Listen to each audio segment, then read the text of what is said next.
সুন্নত পড়া অবস্থায় জামাত দাঁড়িয়ে গেলে করণীয় কি? সুন্নত পড়া অবস্থায় জামাত দাঁড়িয়ে গেলে সুন্নত ছেড়ে দিয়ে, হাত ছেড়ে দিয়ে যাইয়া জামাতে দাঁড়িয়ে যাবেন। কথা বুঝতে পারছি? আর যদি শেষ বৈঠকের দিকে থাকে, সালাম ফিরানোর মতো অবস্থা হয়, তখন সালাম ফিরিয়ে যাই ধরবেন, এটা ঠিক আছে, জায়েজ আছে, কারণ শেষ বৈঠকে যখন আসেন। আর যদি কোনো প্রথমে থাকেন ছেড়ে দিবেন, কোনো সন্দেহ নেই। বুঝে আসছে কথাটা? কোনোভাবেই আর পড়বেন না, কারণ রাসূলুল্লাহ সাল্লাল্লাহু আলাইহি ওয়াসাল্লাম বলেছেন লা সলাতা, কোনো সলাতে নাই, বুঝলেন? ইজা উকিমাতিস সালাহ ফালা সলাতা ইল্লাল মাকতুবা, সলাতের একামত হয়ে গেলে কোনো সলাত নেই ফরজ সলাত ব্যতীত, আমার নবী বলে দিয়েছেন। সমাজের রাতের অন্ধকারে জিনা ব্যবচার হচ্ছে, এটা সমাজের নেতৃবৃন্দরা কোনো ব্যবস্থা নিচ্ছে না। এর জন্য কি করণীয় এবং ইসলাম সম্পর্কে কি বলে? ভয়াবহ অবস্থা। যে জায়গায় এটা হবে সেখানে আল্লাহর পক্ষ থেকে আযাব গজব খুবই নিকটে। এমন আযাব আপনি চিন্তাও করতে পারবেন না। একজনকে ধরবে, সবাইকে ধরবে, এটা রাসূলুল্লাহ সাল্লাল্লাহু আলাইহি ওয়াসাল্লাম হাদিস, তিনি বলেছেন যখন এরকম অবস্থা তৈরি হয় তখন আল্লাহর পক্ষ থেকে আযাব গজব এমন ভাবে আসে, তখন মানুষ সেটাকে আর কোনো ইগনোর করতে পারে না, সবার ভালো মানুষের উপরও আসে। ওয়াত্তাকু ফিতনাতাল লা তুসিবান্নাল্লাযিনা যালামু মিনকুম খাসসা, এই সময় শুধু জালেমদের পায় না, ঈমানদাররাও পায়। এই জন্য আপনাদেরকে এটা ভয় করা উচিত।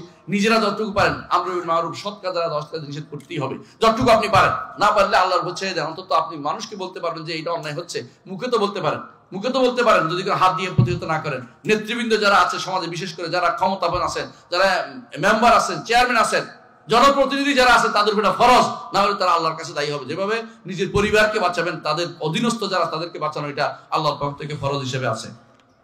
সমাজের মাতবর কেমন হওয়া উচিত এ সম্পর্কে ইসলাম কি বলে? সমাজের দিনদার, সমাজের পরিচিত ওই ব্যক্তি হওয়া উচিত। আল্লাহ এবং তার রাসূল বলেন তারা যেন দিন বুঝে, শরিয়া বুঝে, দিন মেনে চলে। যারা নামাজ পড়ে না তারা সমাজের পরিচালক হতে পারে না।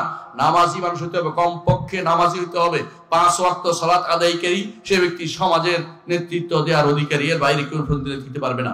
মাদক সেবন ইসলাম কি বলে? মাদক তো হারাম, আপনারা জানেন। মাদক কি? হারাম। মাদক কত রকমের আছে হিসাব নাই, তবে মনে রাখবেন সবচেয়ে কাছের মাদক হচ্ছে সিগারেট খাওয়া হারাম। কোনো মাকরু টাকরু নাই। কিছু মানুষ নিজে সাদা খায়, এই জন্য হুজুরের যেহেতু সাদা খায় এখন, হ্যাঁ, অন্যদের জন্য মাকরু কয়ে দিছে যে আমাদের জন্য তো খাই আমরা, ওদের জন্য মাকরু।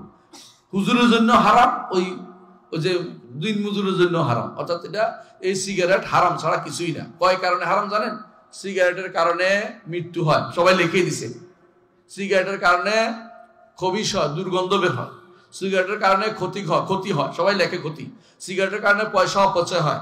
সিগারেটের কারণে কি হয়? আর মানুষের ভিতরে রাসূলুল্লাহ সাল্লাল্লাহু আলাইহি ওয়াসাল্লাম সলাতে আসতে নিষেধ করেছেন যে শালগম খাইয়া, দুর্গন্ধ জিনিস খাইয়া, যে ব্যক্তি সিগারেট খেয়ে আসছে তার আশেপাশে মানুষ দাঁড়াইতে পারে না, বিশেষ করে এত দুর্গন্ধ, মানুষের বমি আসে অনেকের, তারা ক্ষতিগ্রস্ত করছেন। ফেরেশতারা কষ্ট পায়। রাসূলুল্লাহ সাল্লাল্লাহু আলাইহি ওয়াসাল্লাম বলেছেন তোমরা ফেরেশতাদেরকে কষ্ট দিও না, বনি আদম যেতে রাতে কষ্ট পায়, ফেরেশতারা তাতে কষ্ট পায়। সিগারেটের কারণে এত কষ্ট হয়। আপনি একটা গোষ্ঠী যারা ভালো, যারা আপনার ভালো চায়, আপনাদের দোয়া করে, আপনাদের কষ্ট দিবেন কিসের ভিত্তিতে? এজন্য কাউকে কষ্ট দেওয়া জায়েজ নাই। এজন্য মাদক সেবন অবশ্যই পরিত্যাগ করবেন, মাদক থেকে দূরে থাকবেন। আত্মহত্যাকারী যদি চিরস্থায়ী জাহান্নামে, তার জন্য যদি দোয়া করা তাহলে কি নাজাত পাবে?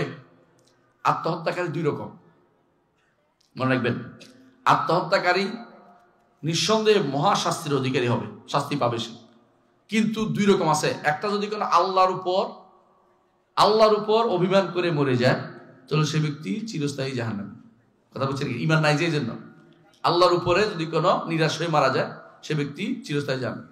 কিন্তু কখনো কখনো বাপের উপরে, ভাইয়ের উপরে, বউর উপরে, অথবা বউ স্বামীর উপরে রাগ করে মরে গেছে, যে মরে যাবো, মনে নাই, আল্লাহর কথাটা ভুলে গেছে, আল্লাহর আযাবের কথা ভুলে গেছে, এই ব্যক্তি চিরস্থায়ী জাহান্নামী না, তবে সে কঠিন শাস্তির অধিকারী।